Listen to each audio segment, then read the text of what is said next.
Hi everyone, Darren Eastman, Product Manager for GitLab Runner. Hey, so today I'm just going to cover what's on deck for GitLab Runner for 13.7. So on my screen, I'm currently sharing the 13.7 Runner team iteration plan, which is a mechanism for us to kind of show you what's kind of our key focus areas as we get into the 13.7 development iteration or milestone. As always, just a quick recap, a quick aside. If you're interested in the broader vision, the broader long-term strategy for GitLab Runner, I suggest you take a look at our category direction page for the runner, which is at about.gitlab.com/direction/verify/runner. And here you can see where we were talking about some of the visionary items, some of the long-term picture items that we have in mind for evolving GitLab Runner and things related to the GitLab Runner product. But for today, we'll focus on what's on deck specifically for 13.7. So the first thing I want to kind of focus on are the items that we're working on. So a few key items that we're working on for the runner core, which is the core GitLab Runner binary, the thing that executes your CI jobs. The first item we want to get over the hump in 13.7 and ship is the GitLab Runner for Red Hat OpenShift, the MVC, which is what we're going to call our MVC or beta version. And this is like one of the first steps in iteration, and is related to our goal of shipping a GA version of a certified GitLab Runner for Red Hat OpenShift as early as January of 2021. What we're working on right now in 13.7 is this MVC. So just kind of a quick step back and sort of like grounding where we're at. So over the past year, we've been working alongside the Red Hat engineering team on an operator that will deploy GitLab Runner on OpenShift, and will work also, of course, in Kubernetes. So the first version of the operator was done roughly in the June timeframe. However, it was very restrictive due to NUID restrictions, and we can get into some of the details on that on a later video, or you can ping me directly on the issue if you have any questions about what that means. But what we're working on in 13.7 is we're working on finalizing adding the Docker files with the required permissions to run without NUID on OpenShift. With this work complete, we can officially announce a beta version of the GitLab Runner on OpenShift, and one that's fully supported by GitLab. Again, this is kind of one of the iterations on our way to offering a fully supported first-class experience of GitLab Runner on OpenShift in GA by the January 2021 timeframe. Now, specific to 13.7 and the work that we have on deck, we do have a few engineering challenges that will potentially introduce some delivery risk to us getting this over the fence in 13.7, and this is due to some core OS dependencies in our CI workflows. So hopefully we can work through this and get the beta version of the runner for Red Hat OpenShift out in 13.7. The next issue I want to call your attention to that we're working on for runner core in 13.7 is the remove usage of UMass 000 issue, or to remove usage of UMass 00 to be secure by default issue. And let me see if I can explain a bit what that means and what this is all about. So at a high level today in our code base, there is a command, UMass 000, I believe it was what the command is called, and that command runs before the git cloning process inside of the GitLab Runner helper image, right? This command was introduced to basically solve a permission problem for container images that do not have the root user. Yes, and we do recognize that not using the root user for your container images is a security best practice. However, this command, as implemented today, changes the permissions on the clone directories. So directories that are referenced in our GitLab Runner environment variables as CI_project_dir or CI_builds_dir, those directories are able to be read with no executed by any user because of the implementation of the current UMass 000 command. If the container image, so the proposal on deck for 13.7 is to implement logic that before running the user script, we'll check to see if the container image will run as root or not. If the container image does not run as root, then we'll retrieve the UID or GUID of the user and change the owner of the corresponding directory. So now on the surface, and just let me back up really fast, for those folks that are interested in the actual details of that proposal we're implementing, it's covered here, and there's a nice little workflow that the engineers added to this issue that describes the logic that we'll be implementing in 13.7. So on the surface, this does not seem like a complex or very interesting new feature, But in actuality, this is somewhat of a complex change. And so there's a significant amount of testing that we have to do to ensure that we're not introducing any regressions to this core functionality of the runner when we introduce this change to the code base.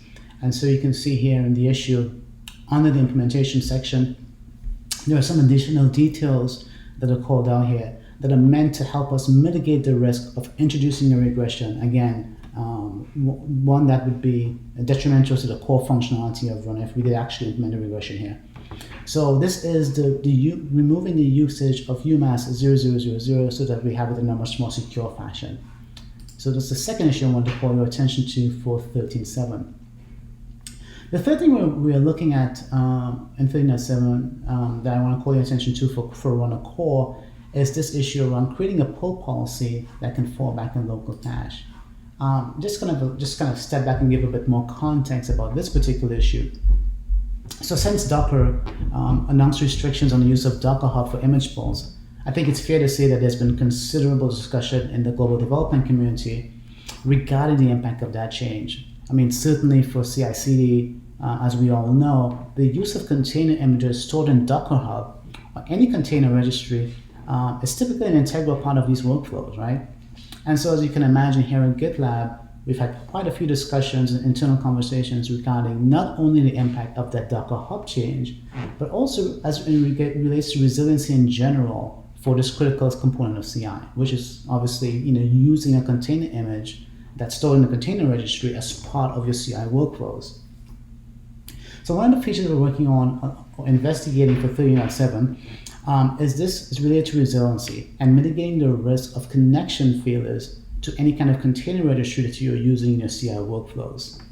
So today, if you look at both Kubernetes, which on the screen I just kind of pop over here to the Kubernetes definition, as well as our GitLab Runner docs, you will see that the default policies that are currently implemented in both code bases don't necessarily have a mechanism that allows you to fall back to the local cache due to a network connection time failure, due to an inability to connect to the target registry.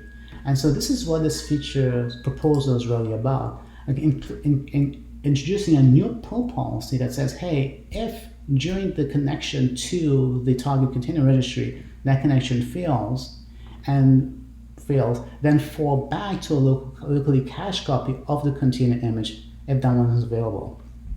So at a high level, I just wanted to say that there continues to be internally here at GitLab a lot of in-depth technical discussions with all of the teams that are involved on this as it relates to the effectiveness of this feature, as well as the potential security implications of introducing such a feature. So we'll continue looking at this as we get into 13.7. And if you're interested in this feature and the progress as we go through the 13.7 iteration cycle, I do suggest that you follow along here with this feature is 26555A or add any comments to it. So it's a key capability that we have heard from a few customers that they think would be super helpful in helping them with mitigating the risk of those connection failures. We do want to call out that there are some potential challenges and some potential risks to delivery in 13.7. So again, if you're interested in this feature, please follow along, add comments here. But it's certainly one of the key features that we're hoping to work through and to ship in Runner Core for 13.7. So switching gears for a moment, in terms of Runner Cloud, we don't have anything on deck that's shipping in Runner Cloud that will be consumable right away by our user community. And just to step back, today for our Mac OS Build Cloud, we are currently in closed beta. We have a significant number of customers already participating in the closed beta of the Mac OS Build Cloud. And we certainly understand and have heard from a number of customers that their need for mobile development has accelerated in the past year. A lot more firms are developing or need to accelerate the development of features and functionalities for their mobile applications. So we understand that folks are really needing us to add this capability to our GitLab.com offering. So as I said, right now we're in closed beta. We have a number of folks testing out the current solution in our closed beta as part of the closed beta.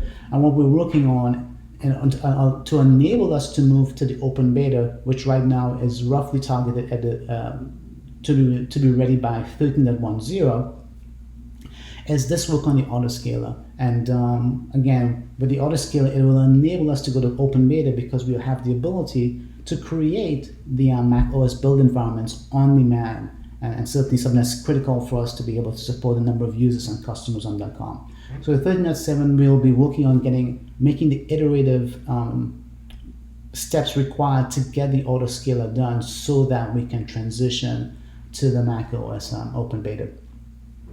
And finally, in terms of the other bucket, in terms of the three pillars as it relates to the Runner product development strategy, under the enterprise management bucket, we don't have anything planned to ship in 13.7. Our key goal for 13.7 is making progress on the UI design around an automated reset of instant-wide Runner registration tokens. And just to step back a bit, Runner enterprise management is really our bucket that captures things related to managing runners at enterprise scale, as well as features and capabilities in the GitLab UI as it relates to the Runner UI, as it relates to the user experience in the UI, and also management capabilities in the UI. So it's really that bucket around all things Runner, whether it's in the UI or managing of runners at scale, whether you're managing those runners in a public cloud or on-premise in environments like VMware, OpenShift, Kubernetes on-prem, and so on. And when we talk about runners at scale, we're talking about environments where customers may have tens to hundreds of development teams, hundreds and thousands of projects, and of course the requisite very large-scale runner environments to support that sort of like very intense CI/CD build infrastructure. And so we recognize that a core component is simplifying not only the user experience in the UI, but also ensuring that we can manage the experience at enterprise scale.